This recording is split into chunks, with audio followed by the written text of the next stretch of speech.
Nosso mercado editorial, ele tem um valor que a gente nem sempre enxerga, né? Porque, na verdade, o mercado editorial, ele significa a própria democracia circulando, acontecendo. Não existe nenhuma democracia forte com o mercado editorial fraco.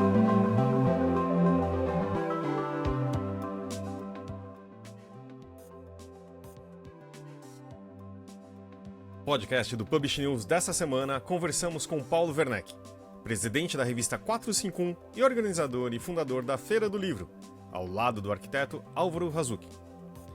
Paulo discute a evolução da Feira do Livro de São Paulo desde a sua primeira edição até a quarta, abordando os desafios enfrentados, a importância do apoio político e a articulação com o mercado editorial. Ele destaca a relevância da feira como um evento cultural e literário, a estrutura, a curadoria da programação e a relação com a crítica literária. Além disso, reflete sobre os 8 anos da revista 451 e a importância do patrocínio para a realização do evento. Temos também a participação do diretor-geral e de arte e arquitetura da Feira do Livro, o arquiteto Álvaro Hazuki. Esse podcast é um oferecimento da MVB América Latina, Um Livro e Câmara Brasileira do Livro. Este é o episódio 373 do podcast do Publish News, do dia 2 de junho de 2025, gravado no dia 27 de maio. Eu sou o Fábio Errara e esse episódio conta com a participação de Guilherme Sobota. E não se esqueça de assinar a nossa newsletter, nos seguir nas redes sociais, Instagram, LinkedIn, YouTube, Facebook e TikTok, todos os dias com novos conteúdos para você. E agora, Paulo Werneck. Queria agradecer aqui a presença do Paulo Werneck, já conhecido de longa data, mas a nossa conversa anterior aqui foi em 2022, né, Paulo? É isso aí, muito bom estar de volta aqui, Fábio. Tudo bem com você? Fala Sobota, tudo jóia? Mas eu queria falar um pouco disso, né? A gente conversou quando ia acontecer a primeira feira ainda, né? Uhum. E você pode contar um pouquinho o que mudou desde lá, né? Agora a gente falando da quarta edição, com a relação com as editoras, com o público e até a adoção do calendário oficial, né, da cidade. Sim. Pois é, Fábio, parece tanto tempo já, né, de 2022 para cá, né? Mas eu acho que muita coisa aconteceu na sociedade, no mercado editorial. E para a gente lembrar um pouquinho em que momento a gente estava lá em 22, quando a gente começou a Feira do Livro, né? A gente estava vivendo ainda o final da pandemia, né? Daquele fechamento dos eventos culturais. O setor cultural foi um setor que demorou a retomar, vocês lembram disso? Não só porque a legislação exigia o distanciamento social, e nisso a gente foi exemplar, né? Todo mundo do setor respeitou e defendeu essa política, mas na hora de retomar os investimentos públicos, enfim, o setor de eventos demorou a reaquecer, né? Foi uma coisa que todo o setor cultural ficou muito penalizado. Então a gente fez essa Feira do Livro lá no Pacaembu como uma espécie de um mutirão de editores e livreiros, né? Quando eu penso hoje, a loucura que foi a gente ter se juntado, fez uma espécie de vaquinha, foi quase isso, para colocar de pé aquela feira, sem lei de incentivo, ainda num governo que perseguia o universo dos livros, que perseguia os nossos autores, os professores, os nossos leitores, né? Sem apoios oficiais. A gente fez aquela feira basicamente com o recurso dos editores independentes, né? E aí, no ano seguinte, 23, a gente conseguiu já estruturar financiamento via Lei Rouanet, apoio da Prefeitura de São Paulo. Em 24, ano passado, a gente ampliou para 9 dias, né? Que é um tempo maior. E estamos agora na quarta edição. Eu tenho dito aqui para minha equipe que a gente está em condições ideais de temperatura e pressão, sabe? Porque a gente está com experiência, a gente tem patrocínio, a gente tem uma data legal, que é o Corpus Christi, né? A gente tem a adesão do mercado, dos editores, várias condições favoráveis esse ano. Então, estou bem feliz. Bacana, legal. Mas a gente queria saber assim, o que é necessário hoje em dia para levantar um evento como esse, né? Eu sei, por exemplo, não precisa falar exatamente o que foi, né, discutido, mas sei que você estava numa reunião com a Secretaria Municipal de Cultura. Então assim, como é que essa articulação hoje acontece, né, com as diferentes entidades, tanto privadas quanto públicas, E também, É. assim, como que é o trabalho da equipe, né? Quantas pessoas Uhum. trabalham com você para levantar a feira? Uhum. Pois é, a gente acha que assim, para sustentar um evento desse tamanho, tem que ter muitos pontos de apoio, né, Sobota? Tem que ter um desejo coletivo de muita gente, né, dos expositores, dos escritores, da imprensa especializada, por isso eu agradeço muito o espaço que vocês sempre nos deram, e também das autoridades, né. Então, a gente armou aquele circo ali em 22 quase sem avisar, né, a prefeitura. Claro que a gente teve todas os trâmites obrigatórios, mas foi uma iniciativa nossa, mas uma iniciativa do setor editorial, uma iniciativa da iniciativa privada, se você pensar, né, de empreendedores do livro, né. Então, eu acho que a gente está procurando muito mostrar o valor, econômico do livro, né, como o livro emprega pessoas, como ele gera riqueza, como ele impacta a sociedade, impacta outros setores também. É uma construção de um diálogo entre muitas, camadas aí de contatos. As autoridades, sem dúvida, são uma delas. Então esse ano tomou posse um novo secretário da Cultura aqui em São Paulo e a Secretaria da Cultura, ela passou a se chamar Secretaria da Cultura e da Economia Criativa, né, ou seja, contemplando a produção, a produção econômica mesmo, né.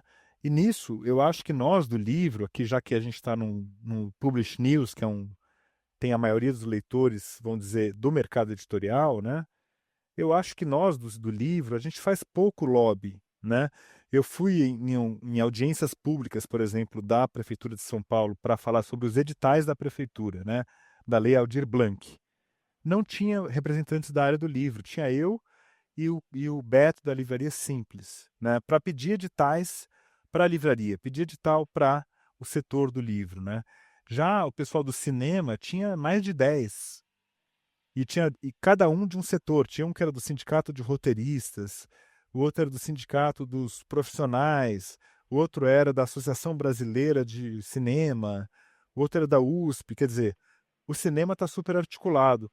E ele tem até um fundo setorial aqui em nível municipal, em São Paulo, tem um fundo para financiar a produção de cinema em São Paulo. Então eu acho que a articulação política nossa da área do livro é uma coisa que é necessária, não só para a Feira do Livro, né? Não só para a gente garantir que essa feira continue a existir por muitos anos, mas também para as políticas públicas que a gente necessita. A gente tem muita política pública que o setor do livro precisa e a gente precisa lutar mais por elas. Então eu tenho gostado muito de fazer contato com vereadores, com a prefeitura, com autoridades de vários níveis e levar a nossa causa do livro para a atenção das autoridades, né. Legal. Essa, essa mudança na Secretaria Municipal de Cultura trouxe alguma novidade, alguma coisa para a feira ou não? Olha, eu tive uma excelente impressão do contato que eu tive com o secretário Totó Parente e a equipe dele, né. Eles estão muito atuantes, assim, se vocês olharem, indo nos eventos, conversando com todo mundo. Então a gente fez um convite para ele, para conhecer o mercado editorial, a gente chamou 40 editores e livreiros para apresentar, para trazer os nossos pleitos aí e pedir ajuda para a Feira do Livro. Já temos aí um resultado, a prefeitura é agora o nosso segundo maior patrocinador, dessa edição. Isso é excelente, é uma grande notícia e a gente está muito feliz com esse apoio e estamos aí construindo a perenidade dessa feira, né. A gente não me canso de dizer, né, que os nossos modelos de inspiração, que é a Feira de Madrid, a Feira de Lisboa, tem décadas de existência, né. Então esse projeto é para ser um projeto de décadas, mas que está sendo criado agora por todos nós. E já voltamos para a nossa conversa. E também, com o apoio da CBL, a Câmara Brasileira do Livro representa editores, livreiros, distribuidores e demais profissionais do setor, e atua para promover acesso ao livro e a democratização da leitura no Brasil. É a agência brasileira do ISBN e possui uma plataforma digital que oferece serviços como ISBN, código de barras, ficha catalográfica, registro de direito autoral e carta de exclusividade. E acho que também vale destacar, né, Paulo, que a gente, claro que tem outros eventos do livro em São Paulo, etc. Mas Fala um pouquinho o que você destacaria de diferente da Feira do Livro com esses outros eventos.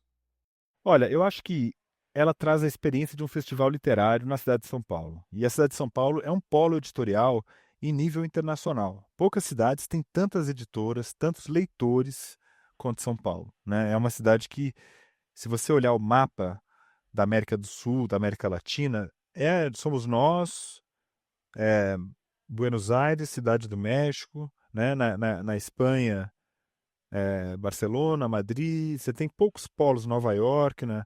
São poucos polos editoriais no mundo, onde são cidades grandes que receberam muita imigração e se transformaram em potências editoriais, né? Então, eu acho que a gente está num momento, a cidade, ela tem uma cena literária muito rica, né? A gente tem os saraus, tem festival na periferia, Festival de São Miguel, você tem as bienais, a Bienal do Livro, que acontece de 2 em 2 anos, mas você não tinha um evento de rua no coração da cidade, numa área pública como a Praça Charles Miller, ali diante de um patrimônio histórico, né, da cultura brasileira, do esporte brasileiro, que é o estádio, né, do Pacaembu. Então eu acho que ele traz essa singularidade, assim, a gente nenhum evento quem estava devendo um grande evento literário para a cidade era a área central, era a área mais rica da cidade que não tinha um evento literário. Curiosamente, a cidade tem muitos eventos, mas no centro estava faltando. Então a gente cumpriu esse papel e fez um festival que é para a cidade inteira, né? É um palco dos artistas da periferia. Você tem a mistura do Inácio de Loyola Brandão com o Ricardo Terto, que é da periferia, com a Tati Bernardi, assim, são todos os cantos da cidade que se reconhecem na programação da Feira do Livro, né? Bacana, a gente vai detalhar um pouco mais a programação um pouco depois, mas ainda pensando, né, na questão estrutural e tal, e da montagem e tudo mais, como você falou, teve um começo, assim, que foi uma união, né, de editoras, assim, a partir da Associação 451. Eu não sei se já tinha esse nome. Sim, a gente é uma associação desde 2017, Ah, né? tá, desde ali. Aham. Uhum. E aí, ao mesmo tempo, tem esse caráter, obviamente, digamos, simbólico, né, de promover o livro na cidade, assim. Quando você pensa hoje para montar a feira, e aí conversando também com as editoras, né, com os expositores e tal, a expectativa é de um resultado comercial ou A de um nossa resultado expectativa. simbólico? Ou Não, um equilíbrio, dos dois? são ambos, na verdade, né, Sobota? Porque eu acho que o nosso mercado editorial ele tem um valor que a gente nem sempre enxerga, né? Porque, na verdade, o mercado editorial ele, é, ele significa a própria democracia circulando, acontecendo. Quando você tem é, um, um não existe nenhuma democracia forte com um mercado editorial fraco. Se você observar no mundo, né, qual país que tem a democracia fraca, mas o mercado é forte? Não existe. Existe quase uma correlação. Eu queria até criar um índice de desenvolvimento humano baseado na circulação de livros, né? Então, os países que têm muitas editoras e são empreendimentos privados das editoras, né? Eles têm uma vida pública muito forte. Isso é uma coisa que precisa ser mostrada. Muitas vezes a gente faz a feira e as pessoas falam assim: ah, mas isso é um evento comercial, né? Mas quando você permite que uma editora de pequeno porte sobreviva e continue a publicar livros importantes, continue a fazer o trabalho de revelação de novos autores, continua a traduzir livros que ninguém vai traduzir, continua a trazer para a cena pública, para o debate público, autores que estavam fora. E, em geral, são as editoras independentes que fazem isso, né? Você sabe muito bem, as editoras maiores acabam contratando aqueles autores que foram revelados pelas editoras, né, independentes. Então, o que a gente está querendo fazer, essa sua pergunta é muito importante, porque é mostrar exatamente essa correlação. A gente não está num dilema entre vender ou ter relevância pública. Na verdade, quanto mais o nosso mercado crescer, mais forte a democracia brasileira vai ser, né? É isso que a gente acredita. Então, respondendo de maneira mais específica, em 2024, uma das nossas principais preocupações é que os nossos expositores tenham um bom resultado comercial, né? E aí, isso, da nossa parte, a gente não tem nenhuma participação nas vendas dos livros, né? Quem é expositor sabe, a gente não tem porcentagem, não tem um caixa unificado, a gente não ganha em cima das vendas dos livros, né? O nosso modelo prevê o financiamento da feira via patrocínio, né? Patrocínio e não via venda de livros.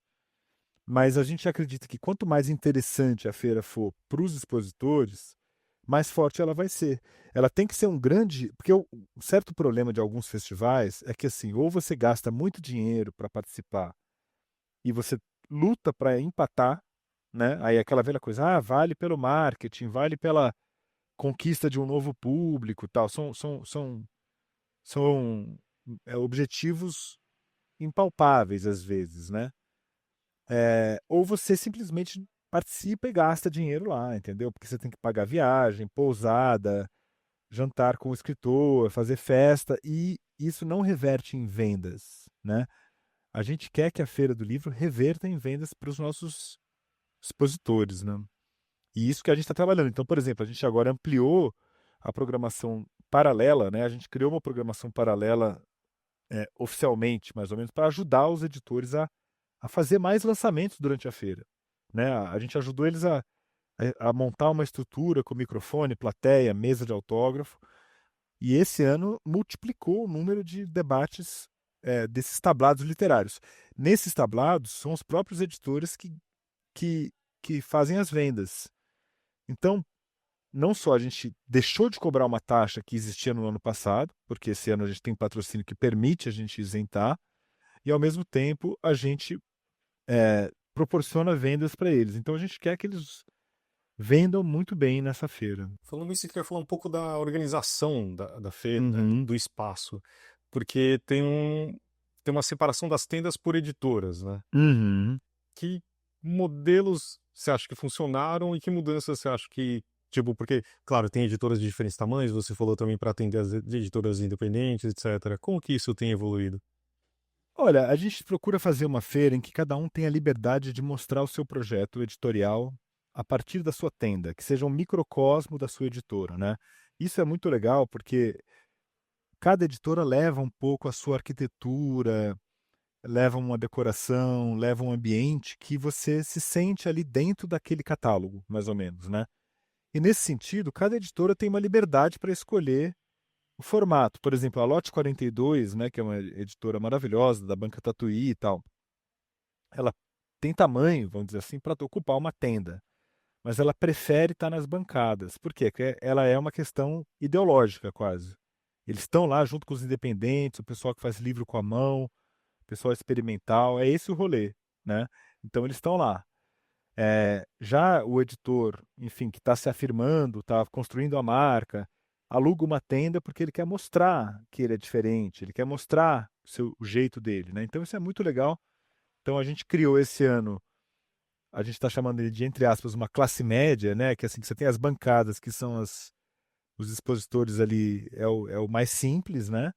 E você tinha as tendas, que são caras demais para alguns deles, porque não só ele tem que alugar a tenda, que é subsidiada por nós, na verdade a gente não cobra o preço real, a gente cobra menos, mas ele tem que fazer expografia, tem que fazer uma série de 9 dias de equipe, né? É puxado. Então a gente criou uma tenda coletiva grandona, que na verdade é uma bancada maior, ela tem um espaço de exposição maior, e que criou um modelo intermediário de participação. Então é isso, Fábio. Na verdade, a gente está querendo customizar o máximo possível para que cada expositor faça do seu espaço um microcosmo da sua própria editora.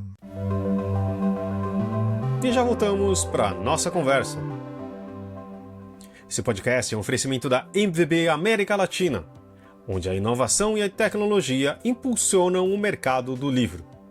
Com a PubNet você ganha eficiência, agilidade e segurança em cada pedido. E quando o assunto é metadados, metadados é com a MetaBooks. Porque, no fim das contas, o propósito da MVB é um só: levar os livros até os leitores. Bom, Paulo, tem uma coisa, né, que aconteceu esse ano e que desde o anúncio da data você vem respondendo essa pergunta, né? Mas eu queria saber não sei, como que você tem pensado nisso, que é a coincidência, e conversando também com as editoras, os expositores, a coincidência de data com a Bienal do Rio, né? A gente sabe que são, né, eventos que têm escalas diferentes, assim, as editoras, né, também cada um tem particularidades muito diferentes e tal. Mas como é que você vem conversando com as pessoas sobre essa coincidência, assim? Você acha que pode causar problemas para editoras, eventualmente? Olha, nós estamos na Bienal do Rio, né? Que a gente tem uma editora que é a Tinta da China Brasil, e a gente entrou num stand, inclusive, incrível aí, que merece um podcast, viu? Que é o Compiladas, que reúne 20 editoras, né? Editoras, todas elas independentes, de porte pequeno e médio, assim, muito legal esse projeto, e a gente está trabalhando coletivamente, né? Na participação na Bienal, que é incrível, é um evento maravilhoso, e estou aprendendo horrores, né? Em ver como funciona um evento dessa dimensão. Então, eu estou sentindo na pele esse esforço duplo de participar dos dois eventos e ainda está, na verdade, organizando um deles, né? Eu acho que foi uma coincidência ruim. Eu acho que uma das coisas que precisam ser ajustadas no mercado é os festivais se falarem um pouco mais e estabelecerem um calendário nacional, sabe? Eu acho que isso até alguns organizadores, eu já conversei por alto, valeria, né? Valeria a gente se juntar um dia, uma vez por ano, e falar, olha, cada um tem seu sua data, né? A Bienal foi levada a fazer essa data por causa da questão da capital do Rio, capital do livro, então eu compreendo perfeitamente, foi uma situação excepcional, né? A tradição deles era fazer em setembro. Mas uma vez que o problema estava colocado, porque a gente já estava com a nossa feira autorizada pela Prefeitura de São Paulo e você conseguir aquele espaço ali é muito difícil, né? A gente concorre com corrida de rua, com show do Pacaembu, com um monte de eventos de escala muito grande. Então a gente precisa marcar essa data do Corpus Christi, que é a data que a gente sempre quis, né? E então nesse sentido, eu acho que uma vez que o problema aconteceu, a gente conseguiu tirar alguns proveitos. Assim, naquela ocasião, quando saiu, eu falei, cara, vamos aproveitar e chamar mais autores internacionais, então, vamos fazer uma sinergia, né? São recursos altíssimos que são gastos para trazer esses autores, e seria um desperdício que não tivessem nos dois eventos. E isso está acontecendo. Se você for olhar, a nossa lista de autores internacionais tem vários autores sendo compartilhados. E eu até agradeço aqui à Bienal do Rio por ter cedido autores cujas despesas eles pagaram, né, com o orçamento deles, e cederam gentilmente para nós autores como, por exemplo, Pedro Mairal. Mas, além do Pedro Mairal, tem muitos outros. Então, eu acho que aquilo que eu imaginei lá atrás, assim, que a gente ia poder compartilhar mais convidados internacionais, ajudando as editoras a, a, a bater os investimentos, a transformar em venda, transformar em comunicação, eu acho que isso está acontecendo. Tam- Também está acontecendo que a feira, as duas estão acontecendo. Os editores estão participando das duas, está puxado, está desafiador, mas estão, né? Teve poucas defecções, poucas desistências, né? Eu acho que a gente conseguiu manter o mesmo patamar de expositores, né? E acho que a gente vai formar a maior plateia literária do mundo durante 9 dias. Isso é um fato que o Brasil precisa abrir o olho para isso. Durante 9 dias, 10 dias, que a Bienal tem um dia a mais, no planeta dificilmente você vai ter um público literário tão grande quanto o nosso. Isso então é uma coisa que eu acho que me traz muito orgulho, né? É isso, Sobota, tá rolando. Estamos fazendo a Bienal e a feira com alegria e com parceria com a Bienal. Isso o que mais me preocupava não era a realização em si, mas a relação e a admiração que eu tenho pela Bienal do Rio, como inclusive já participei como jornalista, como editor.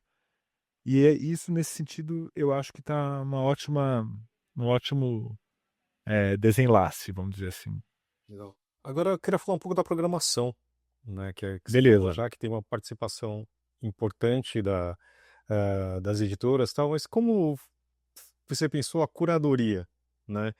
que foi levado em conta? O que colocou na balança para Uhum. escolher os autores, os... Sim. Olha, a gente parte das sugestões dos editores, né, que a gente recebe as sugestões. A gente busca uma programação que seja popular, no sentido de ter autores conhecidos, que tragam público, né? A gente tem uma meta, a gente acredita que o público vai crescer muito, ele tem crescido praticamente dobrando a cada ano, e a gente acha que isso vai acontecer esse ano também. Então, esse apelo de público é um aspecto importante, mas você ter uma, um cardápio variado, né, tão variado quanto de uma boa livraria, né, quando você entra numa livraria e você tem excelentes livros de literatura, de poesia, de debate público, biografia, ensaios, quer dizer, você tem todo tipo de livro. A gente busca trazer um ecletismo, né? Nesse sentido, é uma curadoria, não sei se ela é tão autoral como a de alguns festivais, né? Que é a marca do curador, tem um perfil de autor que ele gosta, tem outro que não vai, né? Cada ano muda muito o vento da curadoria. No caso da feira, eu acho que ela é uma curadoria que já nasce múltipla, né? Ligada nas preocupações das pessoas. Então, para falar de uma mesa, por exemplo, que nem é tão literária assim, que é sobre a mesa sobre a adolescência, que é essa série da Netflix, que todo mundo assistiu, que tem um menino que mata uma garota, um menino de 14 anos, né? 13. Então nós vamos. É um tema que está preocupando todo mundo, né? Como que os meninos estão se viciando nessa internet sombria, né? E como que como educar os meninos, né? Como as famílias vão educar os meninos, como as escolas vão educar e como proteger as meninas do abuso sexual. Então a gente vai fazer uma mesa que vai ter a Luciana Temer, que é presidente do Instituto Liberta, junto com a Lola Aronovitch, que foi uma pessoa que foi uma pioneira na denúncia à violência na internet no Brasil, e também a Juliana Borges, que é colunista da 451 e também é uma militante da causa da causa do abolicionismo penal. Então, é um exemplo de uma preocupação da sociedade que a gente quer que seja discutida na feira. Então, a gente tem várias mesas. Tem mesa sobre paternidade. O Marcelo Rubens Paiva vai falar sobre paternidade, junto com a Marta Noil, que vai falar de maternidade. Nós vamos ter mesas sobre a presença do carro, né? Vem um autor do Canadá que vai falar sobre o problema que, inclusive, o carro elétrico né? O carro elétrico não salva, né? Pelo contrário, ele continua congestionando as ruas, continua sendo predatório para a economia, uma série de questões. Então, ele defende a bicicleta. Então, quer dizer, tem muitos temas que se cruzam aí, Fábio. A gente procura uma feira variada, que seja que nem uma revista de variedades, que a cada página tem um assunto interessante na sua frente. Legal, a gente tem pensado, né, sobre isso, Fábio. Semana passada a gente recebeu curadoras da Bienal do Rio aqui, falou sobre curadoria também. E eu tenho pensado muito numa história que o Luiz Schwartz conta no livro dele, novo, né, quando ele vai abrir a companhia. A ideia era mais ou menos publicar livros que ele gostava, e aí o Alfredo Machado, que era presidente da Record na época, fala: ou o gosto dele é muito ruim, ou ele vai perder muito dinheiro. Então, então na curadoria, imagino que na revista também, eu quero falar um pouco depois com você sobre a revista. Uhum. É, tem que haver esse equilíbrio que você fala, né, de trazer discussões que estão. Mas sempre a partir dos livros também, né? Então, E a partir de um gosto pessoal, né, Sobota? A gente não pode deixar, assim, nem que o nosso gosto pessoal prevaleça sobre todos os outros critérios, nem que é, ele se apague totalmente, né? Então, para dar um exemplo de um autor uma mesa que eu estou com muita expectativa de ver na Feira do Livro, é entre o grande tradutor Paulo Henrique Brito, né, poeta, que para mim, na minha formação como editor e tradutor, ele é um cara fundamental. Eu adoro o Paulo Henrique Brito, adoro ver ele falar, acho ele grande autor. E vai estar junto com o Glauco Matoso, que é um cara totalmente underground, né? Você vê que o Paulo Henrique Brito acabou de ser eleito para a Academia Brasileira de Letras. O Glauco Matoso é como se fosse o antípoda dele, né? Um cara à margem do mercado, é um cara que eu lia quando era criança na revista Chiclete com Banana, que era um doido, um cara super né, da, da, da, da margem do sistema literário, e a gente meio que puxou ele, convidou, ele aceitou, ele está recolhido, ele está fora da vida literária. Eu nunca vi ele ser convidado para nenhum festival literário. Então, isso é um pouco do meu gosto que está aparecendo também ali, sabe? Eu falo, pô, vou chamar dois caras importantes para mim. Um que é dos maiores poetas do Brasil, mais premiados, grande autor, grande tradutor, professor, etc., estabelecido, e um cara que, se a gente não convida, acaba sendo esquecido, sabe? Nesse sentido que a gente tem a responsabilidade também, Sabota, de não deixar os escritores serem esquecidos, né? A gente sempre está de olho aberto para os nossos grandes autores que nos formaram. O Glauco Matoso, né? Ele tem aquela famosa aparição na música Língua do Caetano Veloso, né? É um verso, Glauco Matoso. Muita gente nem sabe quem ele é. Espero que agora receba mais leitores e os leitores antigos também possam encontrá-lo, né? Mas eu acho que é uma síntese entre gosto pessoal e essa relevância pública, né? A gente tem que é uma tensão saudável que tem que existir, né? Nem pode ser só os amigos e os carinhas que o Paulo Werneck gosta, nem só aquilo que é relevante para a sociedade, mas que não tem uma âncora de gosto literário mesmo, de personalidade, né? Você quer falar, Raio? Senão, porque assim, uma coisa que eu queria te perguntar também é mais como uma curiosidade, assim, né? Mas é uma coisa que faz parte da sua trajetória. Você foi curador da Flip também, né? Sim. E aí agora, obviamente, né, existe uma liberdade maior, porque você também organiza o evento, né? Pelo contrário, até eu acho que eu tinha mais liberdade na Flip do que agora, porque agora eu tenho o peso de todas as decisões, né? E acho que a Flip, uma coisa que eu não posso me queixar é da liberdade que ela me deu como curador. Isso é uma coisa que a Associação Casa Azul garante muito aos curadores, é que eles têm a liberdade de curadoria mesmo, para errar, inclusive. E isso é fundamental, né? Desculpa, te cortei. Não, é isso, né? Como uma experiência Uhum. auxilia na outra, de alguma forma, né? Porque Pois é, eu acho assim, evidente. a revista, né, por exemplo. Uhum. A Flip é uma grande inspiração, ela faz parte da minha formação, né? Eu não, eu como curador foi ali que eu apareci e aprendi tudo, né? Mas eu acho que tem uma diferença muito grande, que a gente está em São Paulo. São Paulo e Paraty são cidades incomparáveis, né? E não dá para extrair a mesma coisa de cada uma, né? Eu não consigo fazer o cara se sentir em Paraty, em São Paulo, mas eu consigo fazer ele ter a descoberta de São Paulo, ter a experiência urbana, ter essa história do mercado editorial de São Paulo, que é muito forte, sabe? A gente protege pouco a nossa indústria editorial. Qualquer cidade que tem tantas livrarias e tantas editoras e tantos leitores faz mais pelas suas livrarias e tal do que nós fazemos atualmente. Então, eu acho que a gente não comparar com a Flip, eu sempre acho que no final não se comparam, entendeu? Os projetos são muito diferentes, né? Claro, são diferentes. Desculpa, Fábio, eu tô te cortando aqui, mas aproveitando Não, aqui, por favor. porque é, na, é que recentemente, né, a 451 mandou um release para a imprensa anunciando o patrocínio da Petrobras, né, que hoje é o principal patrocinador da feira, né. E teve uma coincidência, assim, que no último domingo agora, dia 25 de maio, a Folha lançou uma lista, né, de melhores livros, enfim, reuniu alguns críticos e tal, reuniu 100 críticos, na verdade, né, e escritores, leitores e tal, para elaborar uma lista de melhores livros do século XXI. E a manchete do jornal do domingo era justamente sobre o patrocínio das estatais. E aí então sai a manchete lá sobre o patrocínio, né? E esse especial, que demorou meses e meses, né? A lista é uma discussão à parte, mas assim, o esforço jornalístico é bastante, eu achei bastante interessante, assim, durou meses e meses para fazer.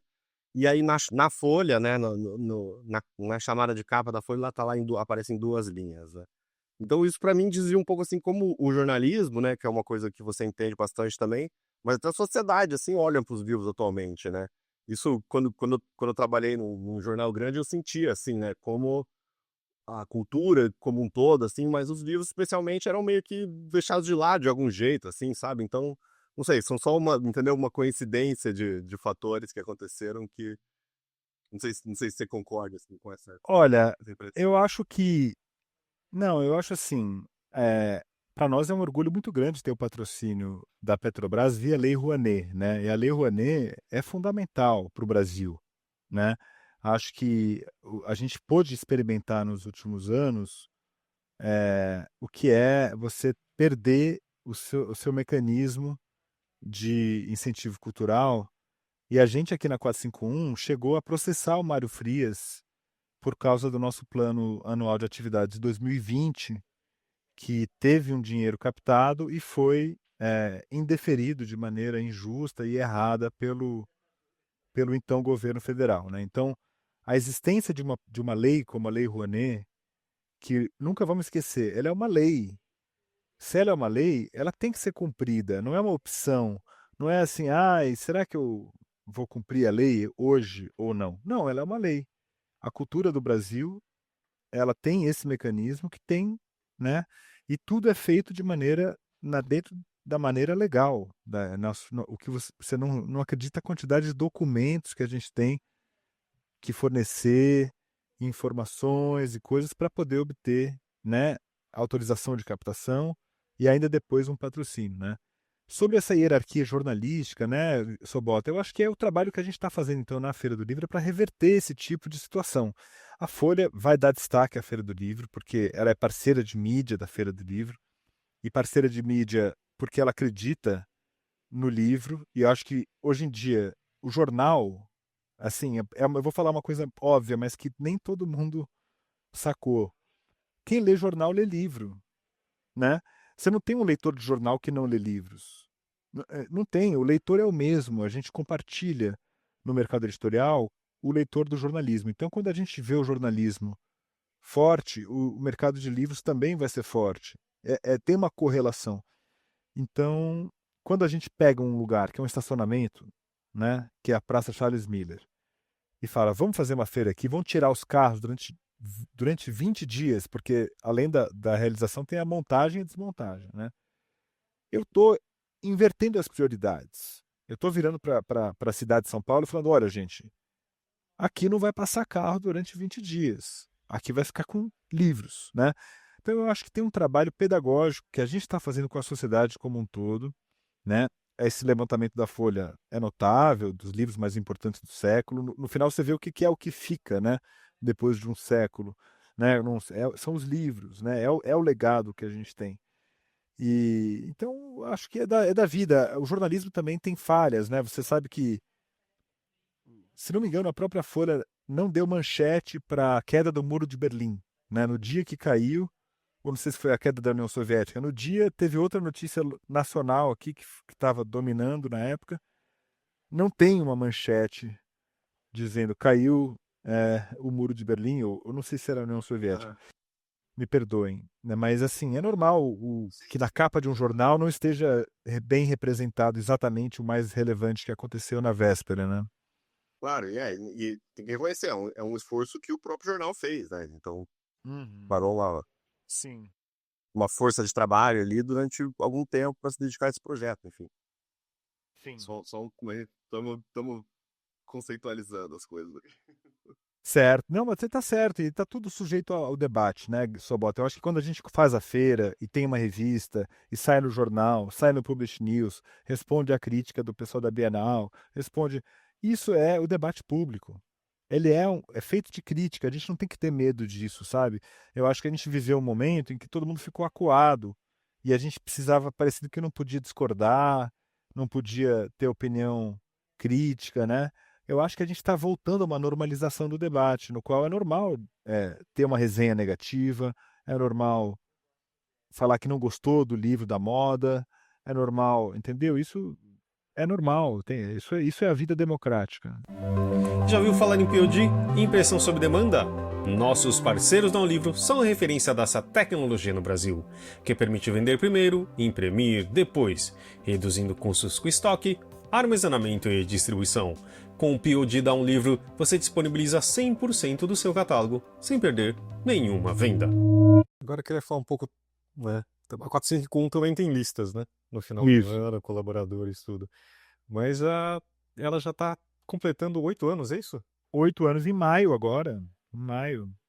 Parabéns, então. Né? Pois é, não é pouco, viu, Fábio? 8 anos é história. Assim, eu tô orgulhoso. Não, com certeza. Mas você já pensou, fez um balanço desses 8 anos, de como que a linha editorial evoluiu, mudou? Uhum. Como que você vê a Sim, Quatricon hoje? olha, assim, a gente está num momento de reflexão sobre isso, né? Porque eu acho que a gente passou até agora, era luta pela sobrevivência, né? Quando eu li a biografia da Fernanda Montenegro, e ela contando das peças, dos grupos de teatro que ela participava, e ela tem uma frase que era mais ou menos assim, vou citar de cabeça, ela fala assim, até os 50 anos é luta pela sobrevivência. Eu acho parecido, eu acho que a gente aqui é quase como se fosse um grupo de teatro, que estava lutando para sobreviver, para convencer as pessoas a, né, a conversar com a gente e tal coisa. Agora, eu acho que a gente entra num momento de abandonar essa luta mais imediata e planejar o futuro, né? Eu acho que agora está num momento legal, a gente vai fazer 10 anos em 2027, então a gente iniciou um processo interno aqui de reflexão sobre isso que você falou. Para te fazer um resumo rápido do como eu vejo a história da 451, quando ela foi lançada lá em 2017, a preocupação era que ela fosse uma caixa de ressonância do mercado editorial, né? Que a gente queria, pô, eu era jornalista já na Folha na época, antes, né? E percebi que tinha muito livro e pouco espaço. É óbvio isso, né? Aqui a minha mesa está lotada de mesa do Sobota, no Publishing, imagina. O número de lançamentos é muito superior ao espaço que tem de divulgação. E isso também no festival literário, né? Se pensar, a Flip tem quanto? 20 mesas na programação oficial, né? Então, tem espaço para 40 escritores, né? Só que quantos saem por ano? Então a gente achava que ia ser isso. Quando acontece a ascensão da extrema-direita, e isso foi uma coisa que até o João Moreira Salles falou para mim, né? Porque a revista foi lançada com uma carona da Piauí, a gente foi encartado lá durante 6 meses. Ele falou uma frase que foi profética. Ele falou assim: se o Trump ganhar, vocês vão dar certo, né? Por causa dessa história do Fahrenheit 451, tal e coisa, né? E aí, cara, o Trump ganhou, o Bolsonaro ganhou no Brasil, e eu acho que aí mudou o nosso foco de ser uma vitrine do mercado editorial, para lutar pelo nosso campo da literatura, da universidade, das artes, da liberdade de expressão, porque essas coisas foram realmente ameaçadas, né?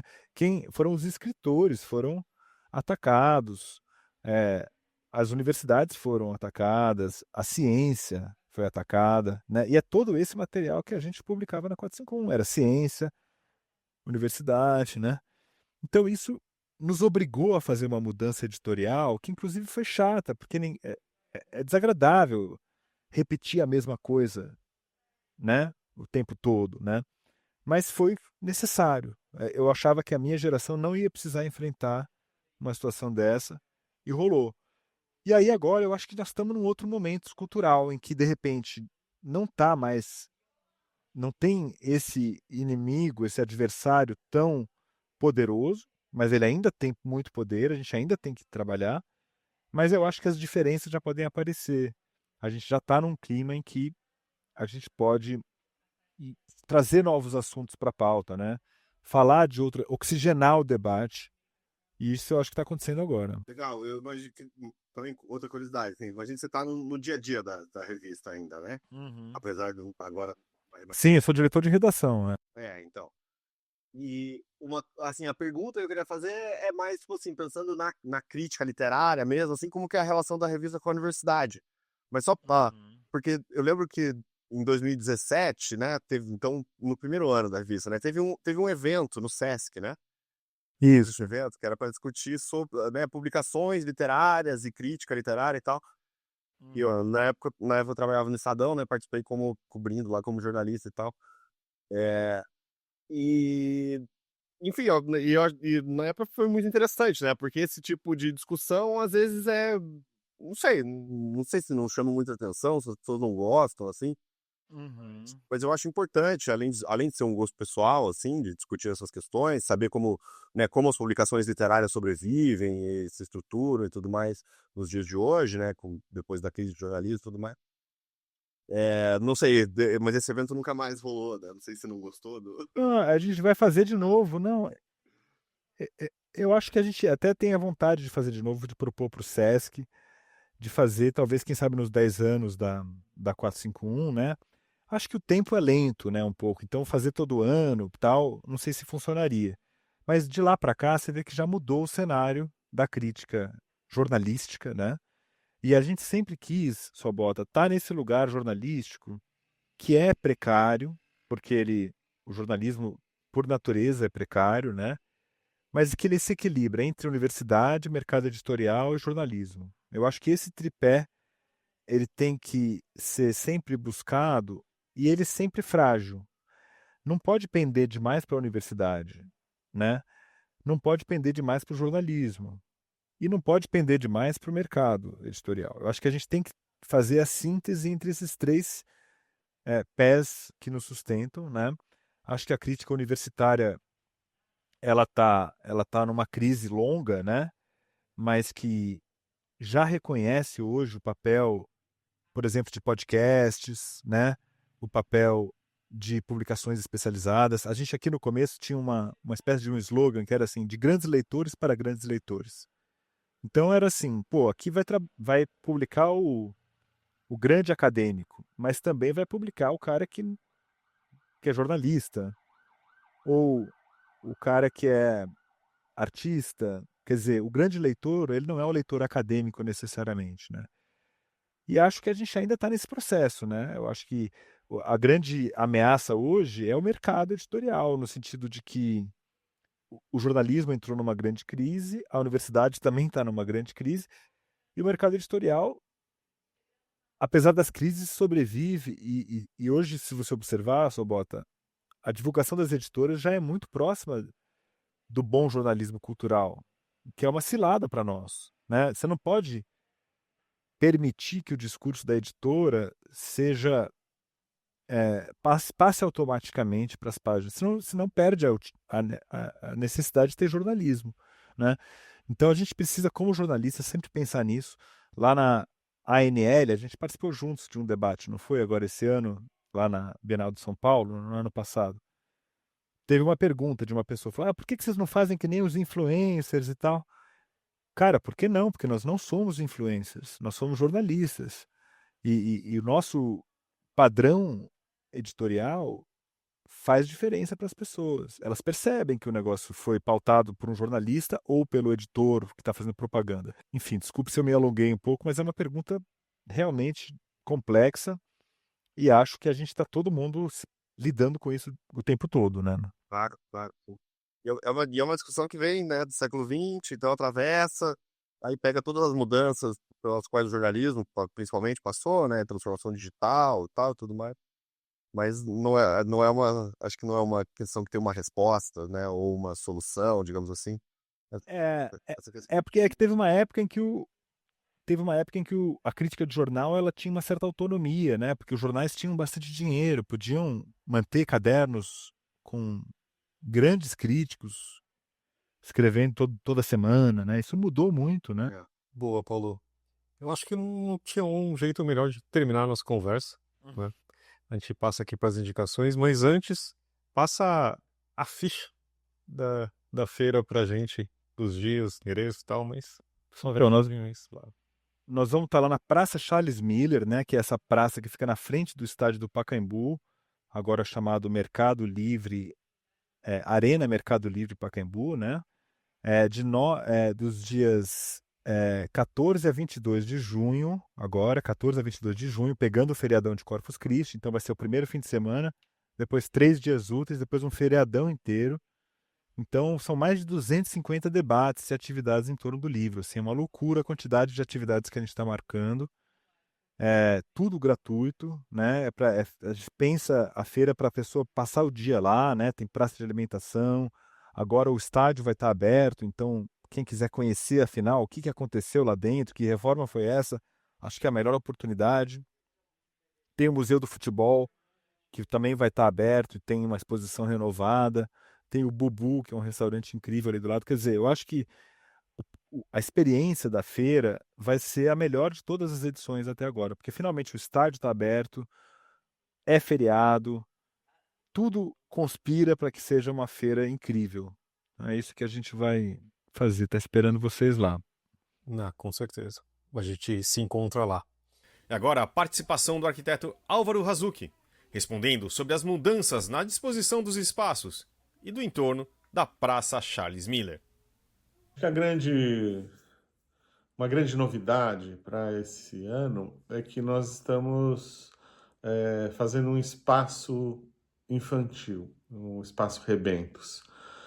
Uma grande tenda de 10 por 20 metros, onde vamos ter um auditório para as crianças com contação de história, com uma programação infantil bem forte. Junto disso vai ter alguns expositores, algumas editoras, né, ligadas a esse nicho. E é um espaço que tem uma cenografia muito bacana, que se aproveita um pouco da identidade visual nova da feira. E aqui vale falar um pouco dessa identidade nova.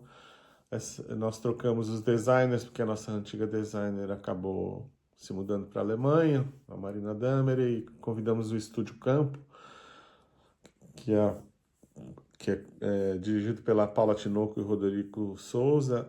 Eles se apropriaram daquela nossa ideia de fazer essa metáfora entre feira de livros e feira de legumes e frutas.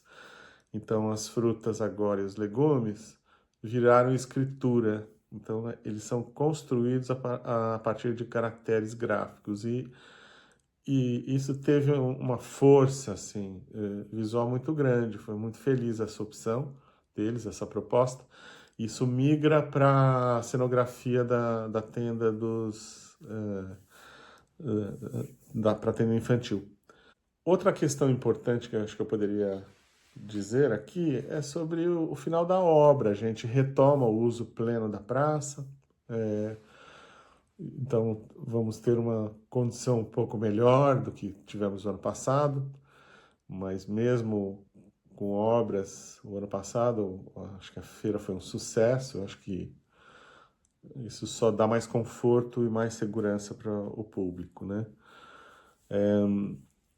Uma outra coisa que eu poderia dizer, a gente vai ter mais pontos de hidratação na feira, nós vamos ter um espaço de acolhimento para pessoas que estiverem se sentindo um pouco agitadas, como neurodivergentes, vai ter uma tenda específica para eles. Nós vamos ter um espaço para os cachorros, que quem levar o seu cachorro vai ter um lugar com sombra, um lugar onde pode dar água para o seu cachorro, vai ter uma distribuição de saquinhos para higiene, né, dos cachorros, enfim.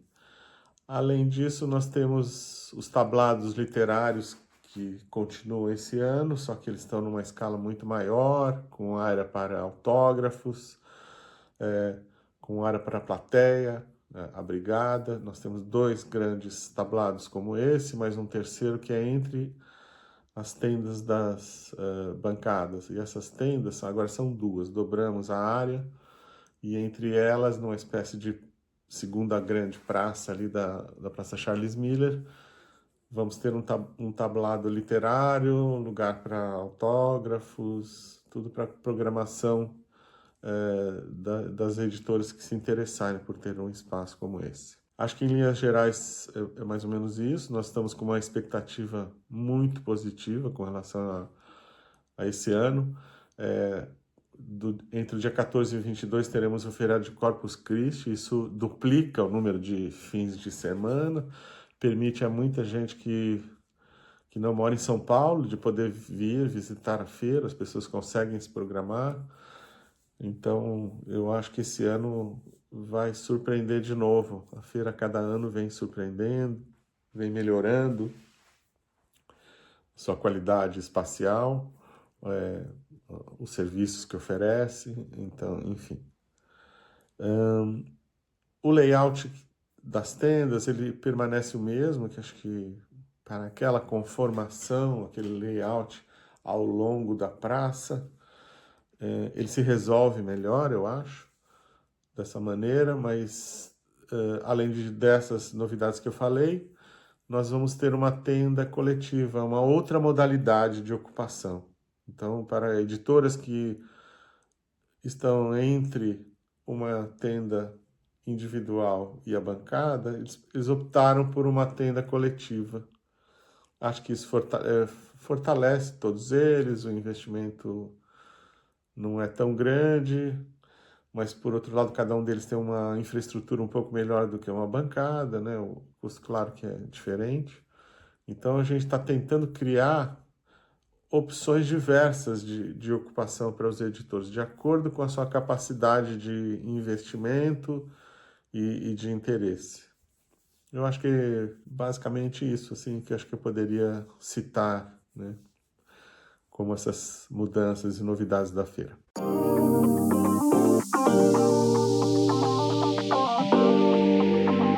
Eu queria passar para as nossas indicações. Vou começar aqui.